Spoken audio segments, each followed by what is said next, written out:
Olá pessoal, voltando na aula de alinhamento e nivelamento.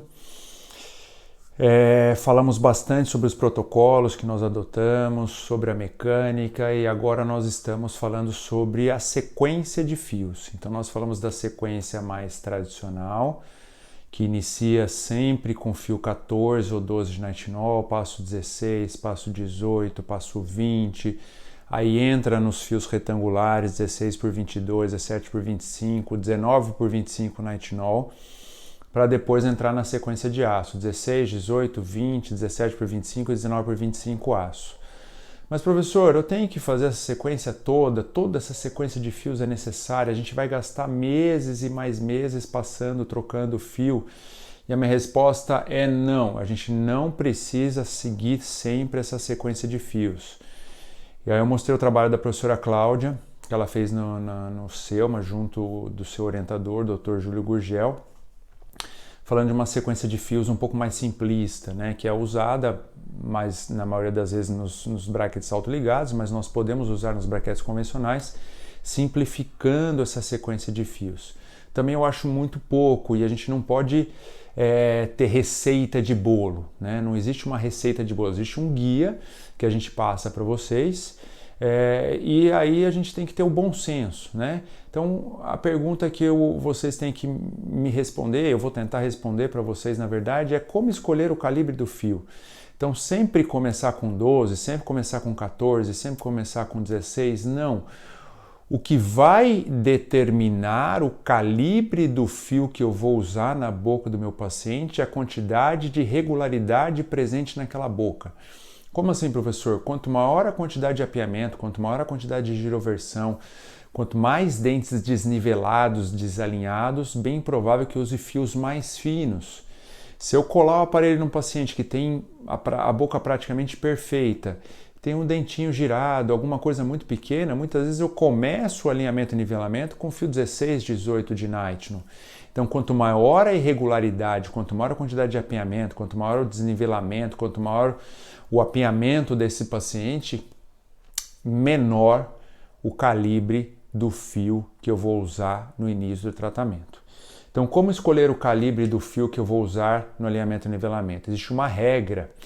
O fio deve preencher toda a canaleta do bracket quando eu introduzo esse fio na boca do meu paciente, né? Então, se eu introduzir, sempre lembrando da outra regra que eu já falei previamente, né?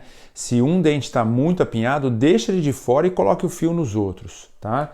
Então, quando eu coloco um fio na canaleta do bracket, eu posso prender esse fio na canaleta do bracket de duas maneiras, ou com elastiquinho, ou com fio de amarrilho, né? Também vou fazer um filme demonstrativo para vocês das duas maneiras. Qual que é a diferença do elástico para o fio de amarrilho? O elástico ele vai fazer menos força do que o fio de amarrilho. O fio de amarrilho você consegue forçar mais. O fio de amarrilho tem menos atrito do que o elástico corrente, tá? Então, quando você tem um dente girado, um dente que está apinhado, dê preferência ao fio de amarrilho em comparação ao elástico, a bengalinha, né, que é chamada popularmente, tá bem? Então, o que eu mostro nesse slide aqui? Nós estamos com fio, deve ser um fio 16 ou 14 de nitinol, e em todos os dentes existe uma inserção bastante correta do fio dentro da canaleta. E naquele dente que está circulado em amarelo, o fio não entrou corretamente na canaleta, ou seja, ele não deveria ser usado nesse caso. Então, se eu coloquei um 14, se eu coloquei um 16 e eu não consegui preencher totalmente a canaleta do meu bracket com esse fio, quer seja com elástico, quer seja com amarrilho, esse fio está errado, ele não vai expressar todo o seu potencial. E aí, se eu tentar passar fios mais calibrosos nos meses subsequentes, vai dar errado, né? Então, o que seria o correto nesse caso? Eu vi que aquele dente, mesmo amarrilhando, não entrou na canaleta 100%, eu tenho que voltar para um fio mais fino. Então, se esse fosse o 14, eu teria que ter colocado um 12. Se esse fosse o 16, eu teria que ter colocado um 14. Tá claro isso? Tá? Então essa é uma das primeiras regras. E aí a dúvida também dos alunos é: quando que eu sei que está na hora de trocar o fio, de evoluir o fio? Né? Tem que trocar o fio todos os meses? Geralmente a gente marca o paciente todos os meses no consultório, né? Até mesmo para ele pagar, né? Então, se você cobra mensalidade, se o paciente não for, ele não vai pagar, certo? Então, eu no consultório acabo cobrando preço fechado, mas o paciente tem o hábito de ir todos os meses para a gente verificar como que está, trocar o fio, trocar a borrachinha. Tem paciente com aparelhos estéticos que querem trocar os elastiquinhos a cada 15 dias, não é legal, mas a gente acaba trocando, né? Então, quando eu sei que está na hora de evoluir o fio, todo mês eu evoluo o fio? Não! Tem casos que eu uso o 14, o 16 durante 2 meses, né? Então, a troca deve ser realizada a cada 21 ou 30 dias, né? 21 a 30 dias, desde que o fio tenha feito todo o seu efeito. E como é que eu sei que o fio fez o seu efeito completamente? Então está num 14, o próximo fio seria o 16 ou 18. Então eu vou lá, coloco o fio 16. Se o fio 16 conseguiu entrar em todas as canaletas, é esse que eu vou deixar. Se ele entrou com muita facilidade, se ele não está fazendo força nenhuma, eu posso pular do 16 para o 18. Então estava com 14 hoje. Aí no mês que vem ele veio, tirei o 14, mas está tudo bem alinhado, está tudo bem nivelado. Eu posso pular do 14 para o 18, professor? Pode, não tem problema nenhum, não vai ter problema nenhum. Agora, do 14 para o 16, eu coloquei o 16 e mesmo com o amarrilho metálico eu vejo que tem um dente que não entrou completamente, eu tenho que manter o 14, né? Então, de novo, eu posso ter que usar o mesmo fio 2 meses seguidos se ele não expressou totalmente o seu efeito, tá? Ou eu posso pular para um fio muito mais calibroso do que o que estava usando anteriormente, se já tiver sido alinhado e nivelado muito bem aquele arco inferior, tá? Ou superior no caso, tá bem? Então aqui eu tenho um exemplo também, ó. Aqui a gente acabou de colar e eu passei o fio e dá para ver nitidamente que naquele dente que está circulado no canino inferior do lado direito, o fio não entrou completamente na canaleta. O que vai ter que ser feito no mês que vem? Às vezes eu tiro esse fio, pego esse aqui é 14, eu pego um outro 14 novo e volto na boca do paciente, tá? Geralmente eu troco o fio, mesmo sendo da mesma espessura, do mesmo calibre, eu troco o fio, tá? O paciente às vezes nem sabe que não foi um fio mais calibroso, porque a hora que eu coloco esse fio na boca dele e amarro, vai fazer força, tá? Às vezes eu pego, tiro esse fio, dou uma limpada e volto o mesmo fio na boca do paciente, só que daí amarrá-lo com amarrilho metálico individual nesses dentes que necessitam de maior força, de maior inserção do fio na canaleta. Certo? Ficou claro? Tá bem? Em relação aos arcos de aço agora. Então, os fios de nitinol, como nós já falamos, eles vêm prontos, eles já vêm conformados, você pode amassar e ele não vai alterar a forma. Então nós passamos toda a sequência de fio de nitinol. Quando eu chego no último fio de nitinol, geralmente todos os dentes estão alinhados e nivelados, já corrigidas as giroversões, com exceção daqueles casos que eu deixei um dente de fora, que eu já falei, eu vou mostrar outros exemplos aqui para vocês, tá? E aí, a sequência de fio de aço, que talvez seja um pouco mais complexa, porque o fio de aço também já vem pronto. Porém, eu tenho que conformar o fio de aço de acordo com a conformação da boca do paciente, de acordo com a forma do paciente, a forma do arco do paciente. Como assim, professor? Eu tenho uma boca de um tamanho, de uma forma. O outro paciente tem outra boca de outro tamanho, de outra forma.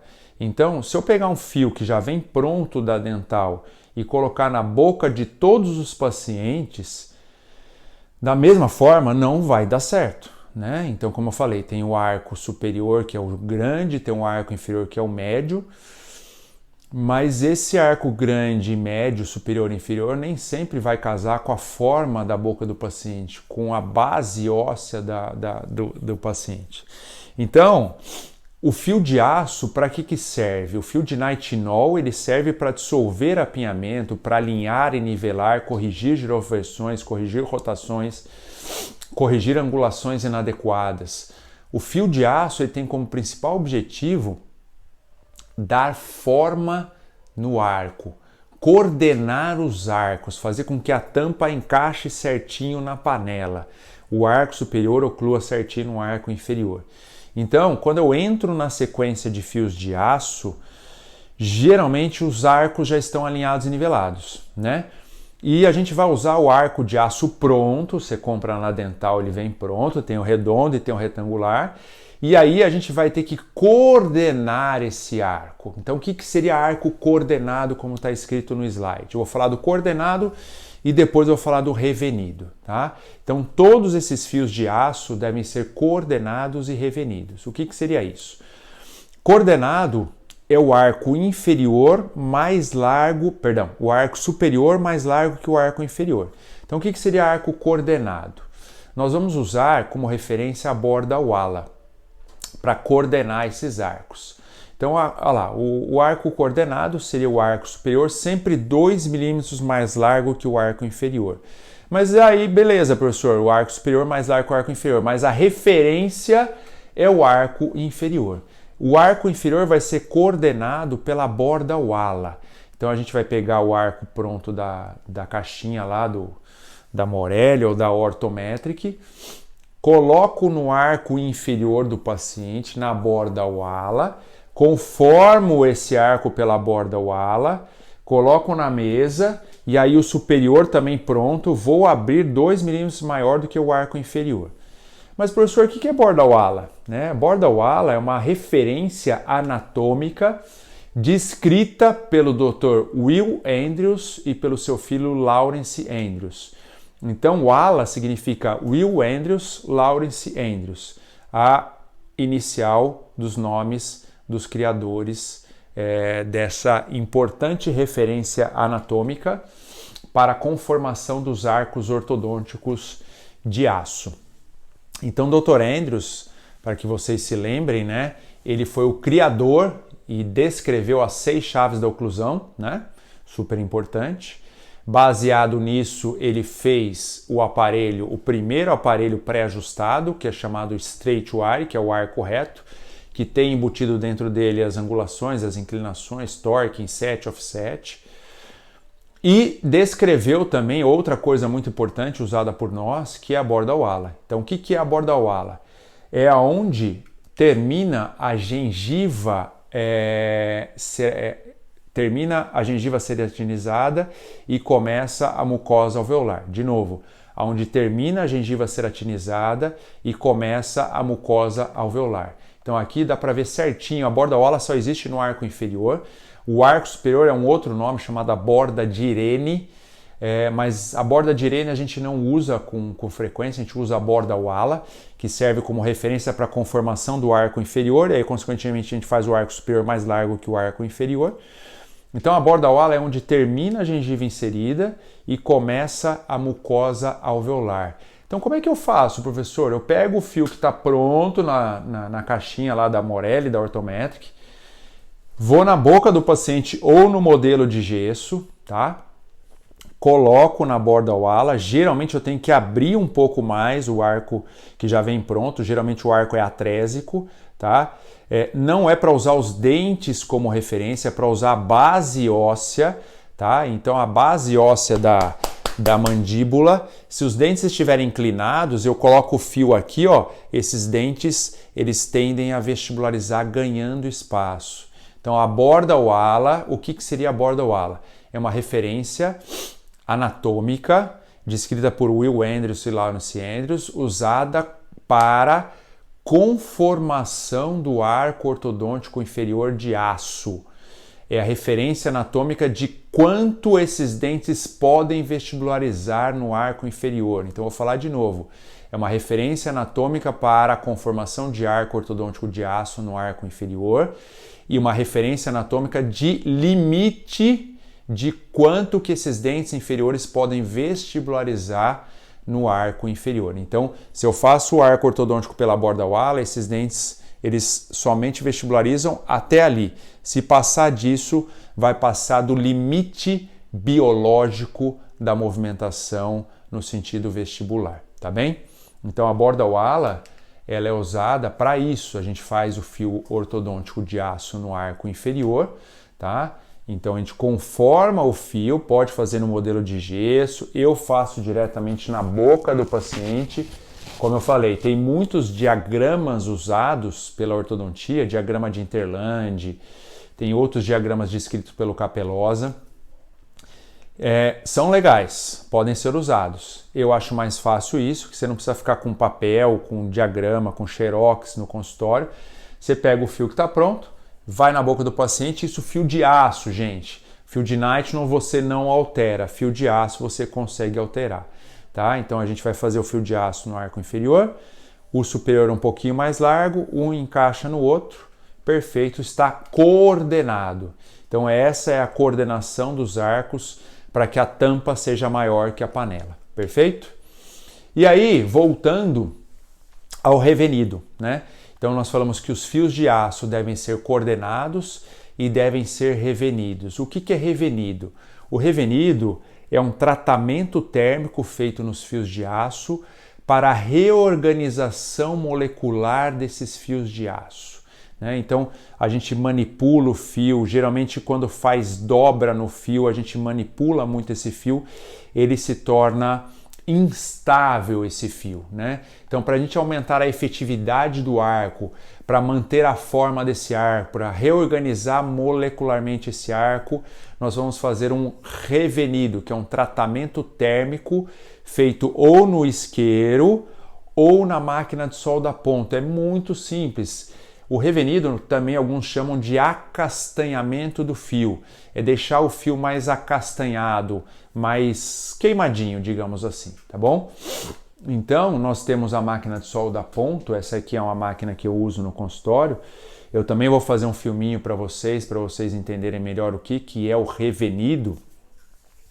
Nós temos na própria máquina de solda a ponto duas orelhinhas que a gente consegue encaixar o fio ali ou em cima ou do lado, e a hora que a gente aciona a máquina de solda a ponto, em vez de soldar aqui, essa energia é transferida para o fio e ele começa a ficar castanhado. Se você continuar apertando muito no botãozinho, ele queima, ele fica preto, tá? Então a gente geralmente faz o revenido, né, com a máquina de solda a ponto, voltando um pouquinho, tá?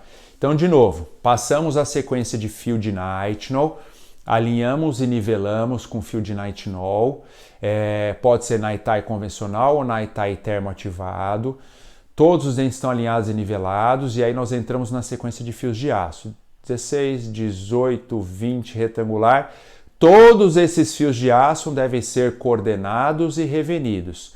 Coordenados, o inferior é a referência pela borda wala, e o superior mais largo, 2 milímetros do que o arco inferior. E todos esses fios, depois que eu coordenei, né, manipulei esse fio, vou lá na máquina de solda a ponto, faço um tratamento térmico nele para ele ficar mais rígido, mais estável e exercer melhor a sua função, tá bem? E aí coloco na boca do meu paciente. Perfeito?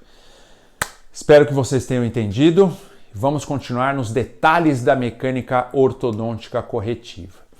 Um detalhe importante durante a fase de alinhamento e nivelamento, independente se é fio de aço ou fio de nitinol, algo que nós vamos fazer habitualmente nos nossos pacientes é a dobra distal. Então, a dobra que é feita após o último dente colado ou bandado, aí está escrito bandado, então se eu coloquei tubo de 16 a 26, eu vou fazer a dobra distal, a distal do 16 a 26.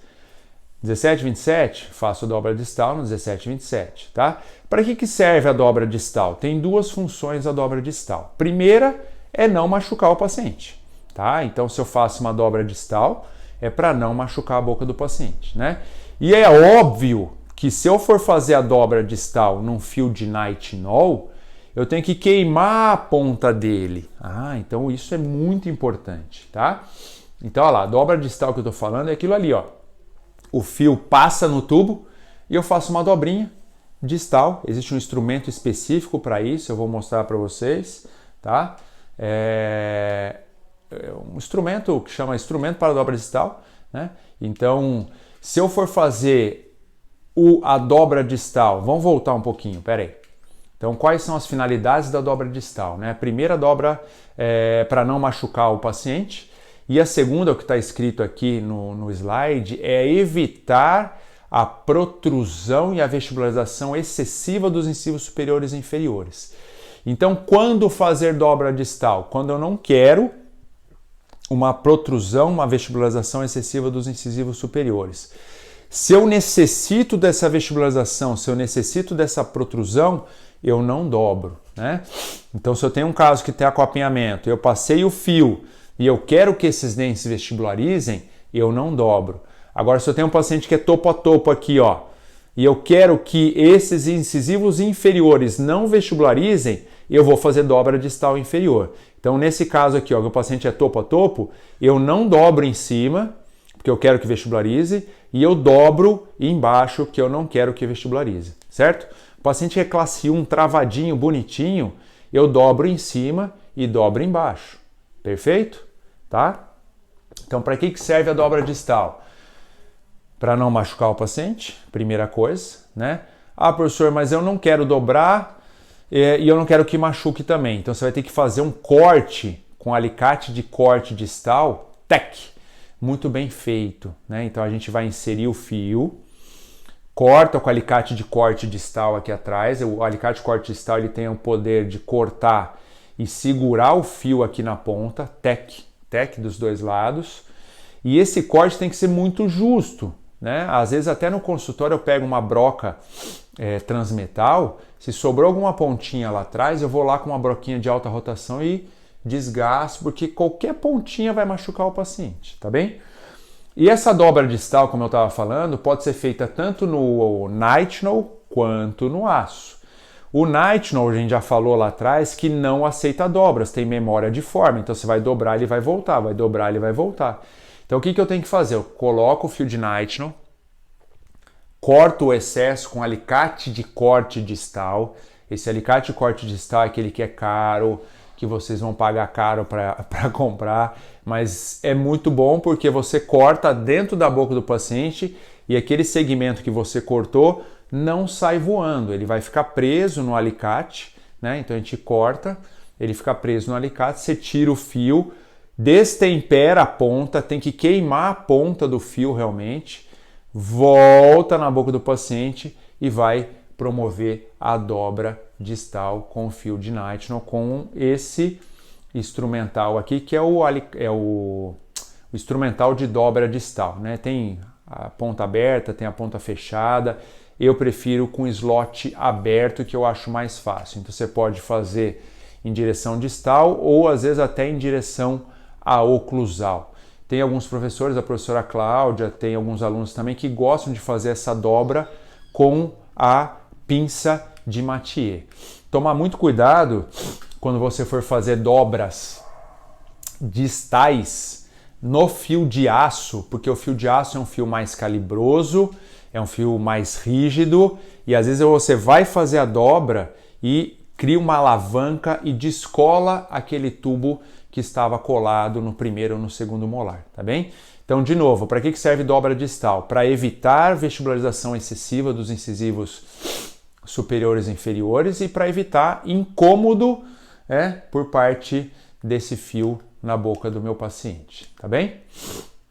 Outros detalhes da mecânica ortodôntica ortofurquim, tá bem? O binário de força. Binário de força, ele deve ser feito no início do alinhamento e nivelamento. Então, o mais importante sobre o binário de força, tá até colocado em amarelo lá. O binário de força é para corrigir giroversão, é dente que está girado, incisivo, canino, pré-molar, mas é muito comum a gente fazer binário de forças nos pré-molares, né?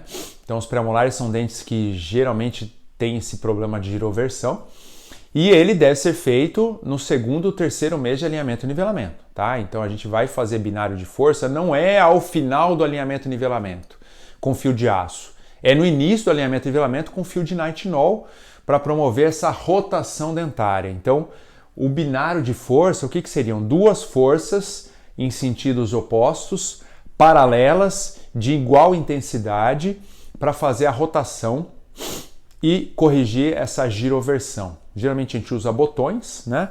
E elástico corrente, tomando cuidado com os efeitos colaterais que esse binário de força pode causar, tá bem? Então vamos ver com detalhes isso. Então duas forças em sentidos opostos para fazer a giroversão desse pré. E o que é que eu falei que pode acontecer de ruim com esse binário de força, né? O que pode acontecer? Ele pode ter esse pré vai para distal e essa porção palatina vai para mesial. Porém, como ele está apoiado no primeiro pré, o primeiro pré tende a girar e aqui o primeiro molar também tende a girar. Então, para evitar efeitos colaterais nos dentes que estão sendo apoiados, nós devemos fazer o que nós chamamos de conjugado. Então, existe um amarrilho metálico 0,10 que nós vamos conjugar os dentes vizinhos ao dente que está sendo girado para servir de ancoragem, para servir de apoio, para que não tenha efeitos colaterais nos dentes de apoio. Então, vou falar de novo e vamos mostrar para vocês, né? Então, nós temos aqui um exemplo de um caso de binário. Ah lá, eu tenho aqui, estou fazendo um binário de força da palatina do segundo pré para a palatina do primeiro molar e da vestibular do segundo pré para a vestibular do canino. Para o canino não girar, nós fizemos o quê? Conjugamos o canino de canino até canino do outro lado. Esse conjugado é um amarrilho metálico por baixo do fio trançado, servindo como ancoragem, tá? Então, o binário de força seriam duas forças de mesma intensidade, paralelas em sentidos opostos, não colineares. Para fazer o quê? Simplesmente uma giroversão naquele dente em questão. Então, vamos ver um caso clínico como exemplo, tá? Essa menina aqui foi tratada no curso no CIEC em São Luís, pelo Dr. Rafael, e ela tinha alguns dentes girados, algumas giroversões, tudo mais. O perfil facial tá bom. E ela tem aqui, ó, uma classe 1 de molar, uma classe 1 de canino, tá? Pequenas irregularidades, né? O 23 está em infravestibuloversão, dá para ver que tem apinhamento no arco inferior, tá em classe 1 também de caninos e molar do lado esquerdo, e ela tem a giroversão do 25 e do 15 e do 35 e 45. Então vamos fazer mecânica de alinhamento, nivelamento associado ao binário nesses elementos dentários, tá?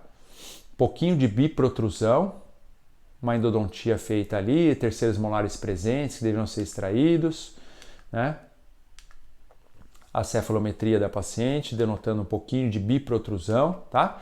E aí, durante a fase de alinhamento e nivelamento, com fios de nitinol ainda, né? Começou a fazer o arco superior, já tinha até feito o binário, e aqui a sequência de binário sendo feita num fio de nitinol. Então, o que, não sei se foi feito aqui no caso, mas aqui a gente tem que tomar bastante cuidado, quando a gente gira esse pré-molar aqui e apoiamos no canino ou no primeiro pré, temos que conjugar de pré até pré do outro lado, se possível conjugamos por baixo do fio, para que esses dentes que estão sendo usados como apoio não girem também, tá bem? E o ideal seria também conjugar o segundo molar com o primeiro molar para evitar o giro do primeiro molar, que dá para ver nitidamente que o primeiro molar está girando, tá bem? Então seria conjugado 36 e 37, 46 e 47, e do 34 ao 44 para ter mais segurança na hora da confecção desse binário, tá bem? Aí o dente já girado. Então, a partir do momento que girou o pré, mas professor, está colado botão na superfície vestibular de um pré. Sim, porque como ele está muito girado, se eu tentar colar o braquete no centro da coroa clínica, ele não vai conseguir ser colado de maneira correta. Então eu vou perder um braquete. Então eu colo o botão, à medida que o pré-molar gira, e aí eu consigo visualizar a face vestibular dele de maneira correta, aí eu tiro o botão e coloco um braquete, não tem problema nenhum, tá bom? Então eu posso colar para fazer o binário botão ou braquete. Por palatino, por lingual, sempre botão. Por vestibular pode ser o braquete ou pode ser o botão. Vai depender do giro desse dente. Se o giro estiver muito grande, cole botão. Se o giro não estiver tão grande, eu consigo colar o braquete no centro da coroa clínica, pode ser braquete, tá bem?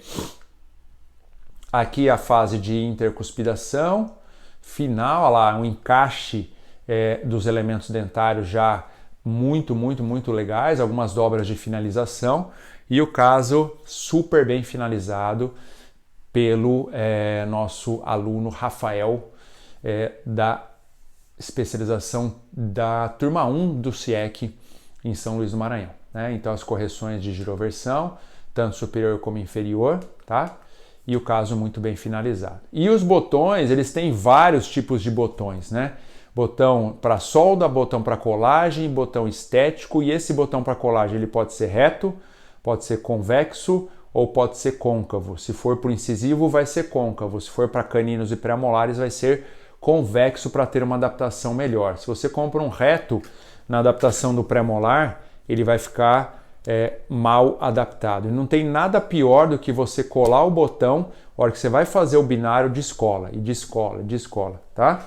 Então prestem atenção na hora de comprar também esses botões linguais, tem para colagem e tem para solda, tá bem? Aqui um outro caso de binário, né? Então eu estou girando o pré-molar, está apoiado no molar, está apoiado no canino. O canino tem que estar conjugado com os dentes vizinhos para não sofrer uma reação desse binário de forças, certo? Alguns outros detalhes da mecânica orto-Furquim. A bendita mola aberta. Então vamos entender um pouco mais sobre quando colocar a mola aberta e como ativar essa mola aberta. Na ortodontia nós usamos mola aberta e mola fechada. A mola aberta é para abrir espaço e a mola fechada geralmente é para fechar espaço. A mola aberta ela pode ser de nitinol ou pode ser de aço. A mola aberta que nós utilizamos é uma mola aberta de nitinol. Então ela é uma varetinha, tá? Ela é em vareta. E aí nós vamos usar a mola aberta para abrir espaço por meio de vestibularização, tá? Então aqui nós temos um exemplo, né? Eu estou com a mola aberta para criar espaço para o incisivo lateral que está apinhado. Ela vai empurrar os dentes vizinhos, tá? E vai criar espaço às custas de vestibularização dos dentes vizinhos à mola. Então anotem isso que é super importante, né? Tá? Geralmente é lógico, se tiver extração lá para trás, se tiver espaço para trás, tudo bem, ela vai jogar os dentes em direção ao espaço, mas se não tiver espaço, como no caso aqui não tem, ela vai criar espaço às custas de vestibularização, né? Então, olha lá, resumo da mola aberta. Ela tende a abrir espaço para dissolver o apinhamento. Ela deve ser usada prioritariamente no fio 16 e 18 aço. Então, a gente colou o aparelho fixo, alinhou, nivelou e deixou um dente para trás. Esquece esse dente, não tem espaço para ele. Chegamos no 16 aço, vamos colocar a mola. A mola, ela tem que estar ativada, né? Se você colocar uma mola do tamanho do espaço existente entre os braquetes, não vai adiantar nada. Então eu tenho que colocar uma mola maior do que o espaço existente entre os braquetes. O quanto maior? Um braquete maior. Então a ativação da mola, que é a mola de nitinol que nós já estamos falando, ela deve ser ativada um braquete, tá? E como eu falei, geralmente a mola ela cria espaço por meio da vestibularização dos dentes vizinhos à mola. Então aqui é a mola de nitinol que nós utilizamos, tá? Então esse slide é para tentar explicar para vocês como que nós colocamos a mola. Então alinhamos, nivelamos. Então eu tenho dois dentes para fora do arco. o incisivo lateral e o canino. Né? Então já estamos no fio 16 aço, 18 aço e não incluímos eles na mecânica ainda porque não tem espaço. E aí, qual é o espaço resistente para a mola? É da distal do braquete do 21 até a mesial do braquete do 24. Se eu colocar uma mola, eu pego a mola e enfio no fio, assim, eu vou fazer um filminho também para mostrar para vocês como que a gente faz a inserção dessa mola. Então, se eu colocar uma mola daquele tamanho, vai ser uma mola passiva. E eu quero criar uma ativação nessa mola. Eu vou colocar uma mola ativa. Então eu tenho que colocar uma mola maior do que o espaço existente para ela. Então eu corto a mola da distal do braquete do 21 até a distal do braquete do 24. O que seria isso? Eu estou ativando um braquete. Tá? Isso é o mínimo de ativação que eu tenho que fazer para essa mola. Tá? Mas para a gente que está começando, né, vamos fazer o mínimo, tá? E aí a hora que eu coloco ela no arco, ela tem que fazer uma... Esse aqui é o espaço para ela, eu coloco ela desse tamanho. Então eu tenho que pressionar, a hora que ela encaixou na mesial do braquete do pré, ela vai tender a voltar ao seu espaço original, ao seu tamanho original, criando aí a vestibularização dos dentes vizinhos e criando espaço, tá? Então olha lá, o espaço para a mola, e aí eu coloco a mola com um braquete de ativação, então ela vai entrar ativa e vai ativar e vai criar espaço para esses dentes, tá bom? Então aqui, ó, eu tenho um caso de uso de mola de secção aberta da Ana Paula, tá? É uma paciente padrão 3, a gente não vai falar muito do tratamento da Ana Paula como um todo, mas ela é uma paciente padrão 3, com retrusão maxilar. Ela tinha uma face muito ruim, ela tem esse ângulo nasolabial muito aberto, ela tem uma face padrão 3 com retrusão maxilar, existe uma pobreza da maxila da Ana Paula. Nós até publicamos um artigo sobre o tratamento dela, sobre a importância da análise facial no diagnóstico e planificação do tratamento, tá? E ela tinha uma relação de classe 1 de molar, relação de classe 1 de canino no lado direito. Do lado esquerdo já tem um problema um pouco mais complexo, classe 1 de molar, classe 1 de canino também. Linha média superior super desviada para o lado esquerdo. E aí entra a dúvida, né, de como conseguir espaço no arco superior dessa paciente. 15 anos de idade, pensamos, não podíamos extrair, né, por causa do perfil facial dela, que não permitia extrair no arco superior, né? Então nós tentamos fazer o primeiro item da mecânica ortofurquim, de junção. Deu certo? Deu. E aí nós trabalhamos também com vestibularização. Por que vestibularização, professor? Porque o ângulo nasolabial dela estava muito fechado. Então se eu conseguir vestibularizar incisivos e fechar um pouco esse ângulo nasolabial, vai ser muito produtivo para a Ana Paula, tá? Então nós fizemos toda a análise de modelos, análise facial, análise cefalométrica, tá? O ANB dela é um pouquinho abaixo da normalidade, né? O ANB negativo, lembra daquele degrau sagital maxilomandibular negativo, o paciente padrão 3, tá? Aí nós fizemos a disjunção maxilar para ganhar espaço. Olha quanto que abriu, quanto de disjunção maxilar que nós conseguimos, tá? E aí ela usou por um pequeno período a máscara facial, mas não usou muito tempo não. Né? Não tivemos muito resultado com a máscara. Aí depois de 5 meses tiramos o disjuntor e começamos a fase de alinhamento e nivelamento. Então fizemos a disjunção, deixamos os 5 meses do disjuntor como ancoragem para não perder espaço e agora o terceiro item da mecânica, alinhamento e nivelamento superior e inferior. Então colamos o aparelho fixo, não incluímos o incisivo lateral o 22 e o 23. E agora, já num fio mais calibroso, estamos com a mola de secção aberta, né? Então, olha lá, colocamos a mola. E a mola, depois de 30 dias, talvez ela tenha que ser ativada, né? Então, como é que eu ativo a mola? Simplesmente tiro o fio, coloco uma mola de secção aberta nova, está ativada, né? Tem outras maneiras de ativar, mas essa é a maneira mais simples. Troca a mola, troca por uma maior, né? Então, se você tiver necessidade de trocar a mola, você pode ativá-la ou trocá-la, tá?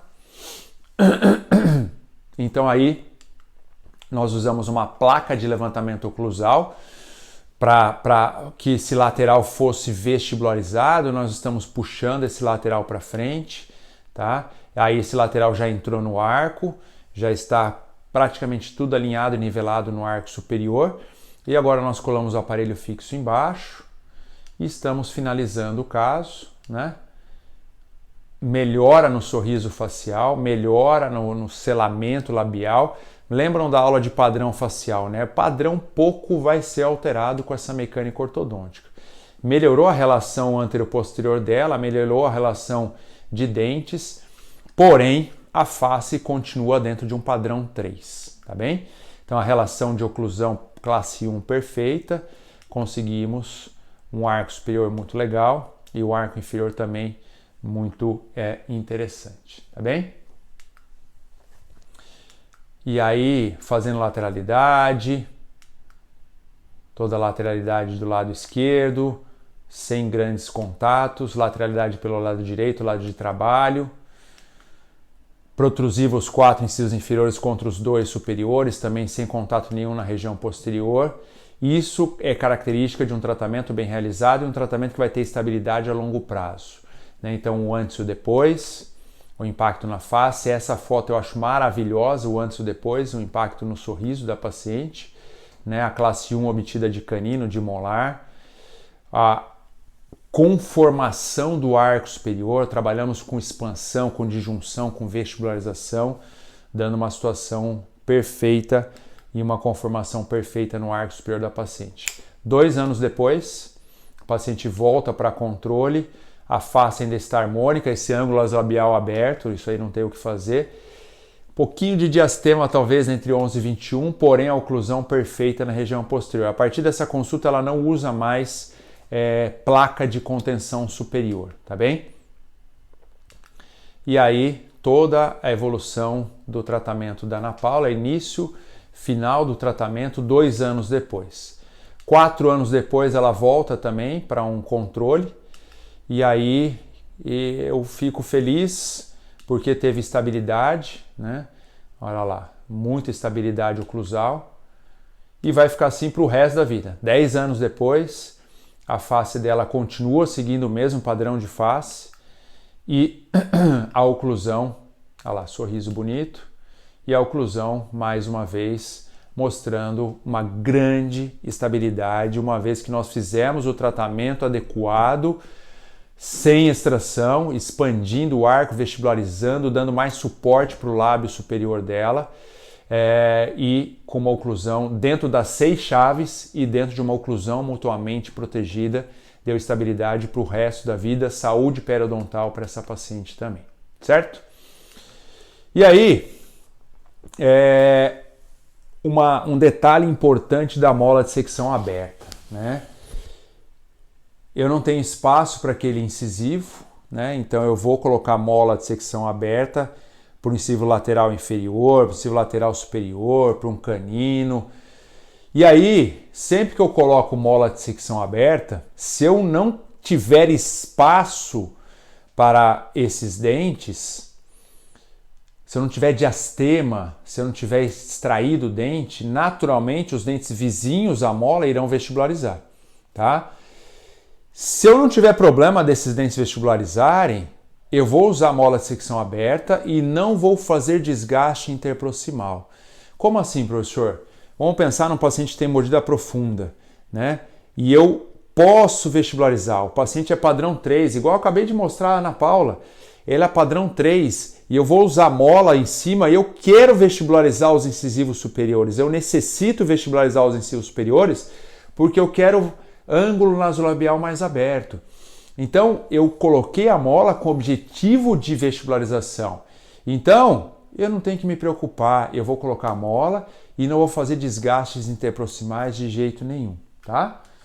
Então, eu tenho o outro lado, que seria o paciente que eu necessito colocar a mola e eu não posso vestibularizar a dente. Né? Então o paciente ele morde topo a topo aqui e tem apiamento no arco inferior. E eu vou colocar mola de secção aberta e aí eu vou colocar mola de secção aberta, ele não tem espaço nenhum no arco e se eu não tomar cuidado. Na hora que eu colocar a mola, os dentes vão vestibularizar e ele vai ficar mais topo a topo ainda. Então, uma regrinha para vocês não esquecerem. Sempre que eu for colocar a mola aberta, eu tenho que analisar o caso. Pode vestibularizar? Pode. Não desgasta. Não pode vestibularizar, associado à mola de secção aberta, tem que fazer desgastes interproximais com lixa. Então, stripping, desgastes interproximais com lixa no momento que eu coloco a mola de secção aberta. Vamos ver um exemplo clínico para ficar mais fácil para vocês entenderem. Esse aqui é um paciente que também foi tratado no CIEC. Ele é um paciente que tem um padrão facial legal. Ele tem uma pequena biprotrusão, mas nada é aceitável, né, clinicamente. E ele apresentava uma maloclusão de simples resolução, tá? Se você fizer uma mecânica correta de simples resolução, tá? Eu posso falar esse caso durante umas 2 horas, mas a gente vai se ater principalmente à mola de secção aberta, tá bem? Então, qual era o problema desse paciente? Uma suave tendência à classe 3. Ele tem uma classe 1 de canino, uma suave classe 3 de molar, e ele tem um apinhamento na região anterior-inferior e uma relação praticamente topo a topo dos incisivos, né? Então, se eu colar aparelho em cima, tranquilo. Vou colar, alinhar, nivelar sem dobra distal, porque eu posso deixar vestibularizar em cima. Agora, no arco inferior, se eu colar todo o arco inferior e passar fio, o que vai acontecer? Ele vai ficar mordendo topo a topo. Esses dentes vão ser vestibularizados e vai ficar topo a topo, tá? Então, dentro da mecânica Ortho-Furquim, nós temos que criar espaço no arco inferior para que esse arco não seja tão vestibularizado. Então, eu posso desgastar, posso extrair, posso distalizar. Aí tem várias opções que nós já falamos no começo da aula para vocês. Nesse caso, nós optamos por desgastes. Então, nós desgastamos os dentes posteriores com broca e desgastamos os dentes inferiores com lixa, tá? E aí nós colocamos o aparelho fixo superior, o aparelho fixo inferior. Dá para ver aqui que nós estamos usando aqueles elásticos chamados elásticos precoces, que foi bem no início do alinhamento e nivelamento, tá? Essa parte aqui eu não vou falar porque é muito complexa, sobre o tratamento da classe 3, isso a gente vai falar mais na aula de classe 3. Nós não incluímos o incisivo que está mais lingualizado no arco, né? Então, olha lá, dá para ver certinho que nós não incluímos aquele incisivo lateral, o central, perdão, que estava mais lingualizado. O paciente vai ter a impressão de que aquele incisivo está pior. Na verdade, ele não está pior. E os outros estão alinhando e aquele incisivo está parado. Então nós desgastamos bastante os premolares, desgastamos os incisivos, passamos um fio de nitinol e aqueles dentes vão ser alinhados e nivelados às custas desse desgaste. E aí aquele incisivo central está lá para trás, tá? E aí, a hora que eu cheguei num fio de aço, 18 aço ou 16 aço, eu vou colocar a mola. E aí, a pergunta que a gente tem que fazer no momento que eu vou usar a mola. Eu vou colocar a mola, eu posso vestibularizar esses dentes vizinhos? Se a resposta for sim, eu coloco a mola e acabou. Se a resposta for não, eu coloco a mola e faço desgastes interproximais nos dentes vizinhos. Então, nesse caso, foi o que nós fizemos. Nós colocamos a mola e desgastamos com lixa os dentes vizinhos. Por quê? Porque senão vestibulariza muito e o paciente ia ficar topo a topo. Ficou claro isso, gente? Tá? Isso é difícil de entender, não é simples, tá? Então, qualquer dúvida, me perguntem depois. E aí, depois que eu obtive o espaço, eu tenho que puxar esse dente para frente, tá? Então, eu obtive o espaço, eu vou puxar esse dente para frente. Como que eu puxo esse dente para frente? Eu tenho que voltar para um fio de nitinol, que é um fio mais flexível. E outro detalhe super importante vai estar escrito na aula daqui a pouco. Eu abri espaço, lembra, mecânica Ortho-Furquim. Abri o espaço, qual que é o segundo item? Ancoragem. Então, como é que eu vou fazer com que para que esse espaço não seja perdido? Eu vou conjugar todos os dentes vizinhos ao espaço obtido, conjugar todos os dentes vizinhos ao espaço obtido e voltar para um fio de nitinol 012, 014 para tracionar aquele dente. Para quem não entendeu, preste atenção. Então olha aqui, ó. Eu tô com conjugado, o conjugado é um fio de amarrilho do molar até o incisivo lateral, deste molar aqui até o incisivo central e voltamos para um fio 012 ou 014, tá? Esse fio preenchendo corretamente a canaleta do braquete, em um mês esse dente vem para frente. Para que serve esse conjugado de novo? Eu obtive espaço. Se eu passar um fio de nitinol sem ancorar, fecho o espaço de novo. Então, após a abertura do espaço com a mola, ancore os dentes vizinhos ao espaço obtido e volte para um fio de nitinol de menor calibre para alinhar esse incisivo que estava fora do arco. Aí aqui é a fase de finalização, fase de intercuspidação, fase de elásticos mais pesados, né? Olha lá, fase de intercuspidação. E o caso finalizado, um caso muito bonito, face harmônica. A relação anterior ficou razoável, não ficou perfeita, mas ficou razoável. Relação posterior perfeita, classe 1 obtida, classe 1 de canino, classe 1 de molar. E os incisivos até que estão bem alinhados, bem nivelados, tá bem? Então, outros detalhes, né? Que eu acabei de falar e vou explicar com mais detalhes agora para vocês. Que é uma dúvida inerente a todo mundo que está fazendo ortodontia no consultório. Legal, eu entendi da mola, professor. Eu coloquei a mola no fio 16, 18 aço, abri espaço. Agora, depois que eu abri espaço, então, antes de responder essa pergunta aí, né? 1 mês, 2 meses, quantos meses eu demoro para abrir o espaço da mola? Depende, mas geralmente em 2, 3, 4 meses no máximo você abriu o espaço para aquele dente. O que fazer nas consultas subsequentes após a colocação da mola? Ativar a mola. Como é que eu ativo a mola, né? Eu tenho como ativá-la dentro da boca, que depois eu vou fazer um vídeo para mostrar para vocês, ou trocar por uma mola mais aberta. Então, abrir um pouquinho, troca por uma mola maior. Abrir um pouquinho, troca por uma mola maior, tá?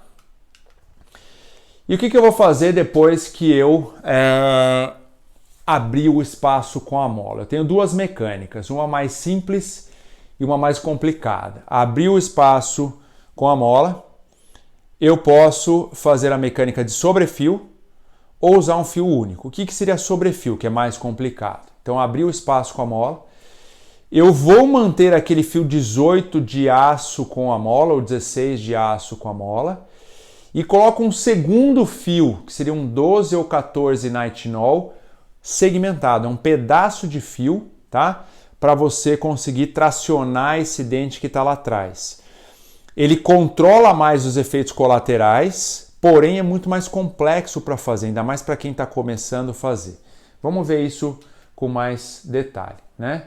Então aqui, ó, eu tenho um caso de sobrefio. Não sei se dá para ver certinho, mas eu tenho um fio de aço com a mola, que está abrindo espaço, concomitante a ele, junto na mesma canaleta, 2 braquetes para cá, 2 braquetes para cá, eu tenho um pedacinho de fio, que é um fio 012 que passa naquele dente que está lá atrás. E para que serve isso? Tá? Se eu passar um fio contínuo fazendo esse movimento aqui, ó, esse dente que está lá atrás vem para frente, os dentes vizinhos vêm para trás. Então, essa mecânica aqui controla os efeitos colaterais do fio de nitinol contínuo. Qual que seriam esses efeitos? Ele traz o dente que está para trás para frente, porém traz os dentes que estão do lado dele para trás. Então essa é uma maneira muito controlada de fazer essa mecânica de puxar o dente que está lá para trás de maneira mais controlada, tá? Então aqui eu tenho toda a sequência mecânica de uma paciente. Alinhamos, nivelamos, escolhemos um dente que está mais apinhado, deixamos de fora. Colocamos a mola aberta, desgastamos um pouquinho porque eu não podia vestibularizar, né? Após o desgaste, após a mola, abrimos o espaço, fizemos o sobrefio e chegamos a uma finalização bastante adequada, certo?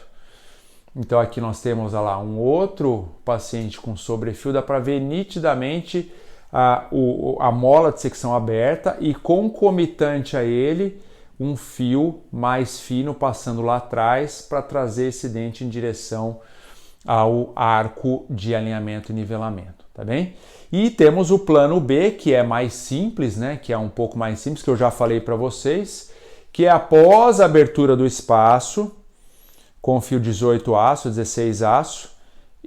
Por que, professor, que eu só posso usar mola no fio 16, 18 aço? Isso eu não falei na aula ainda, né?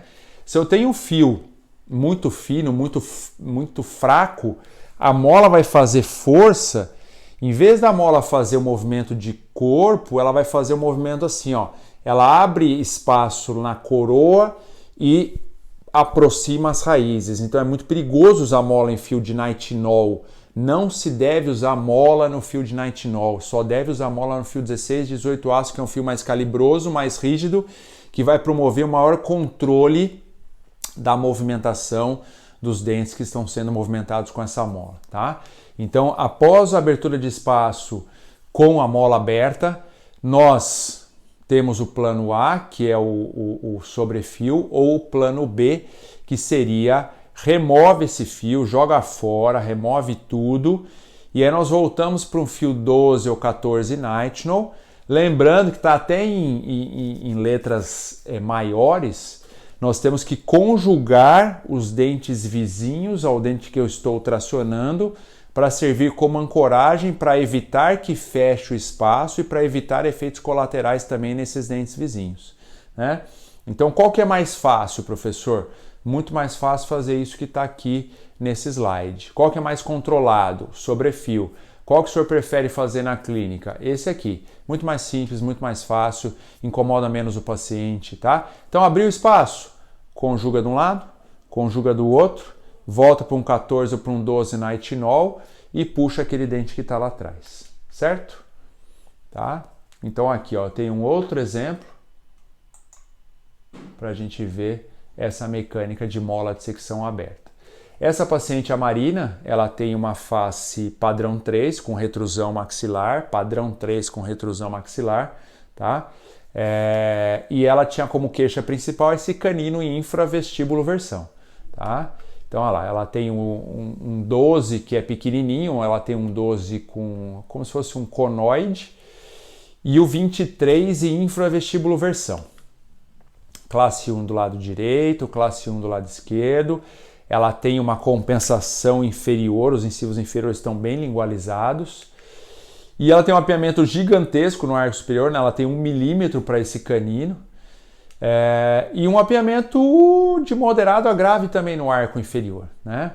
E aí nós pensamos muito como fazer o tratamento da Marina, né?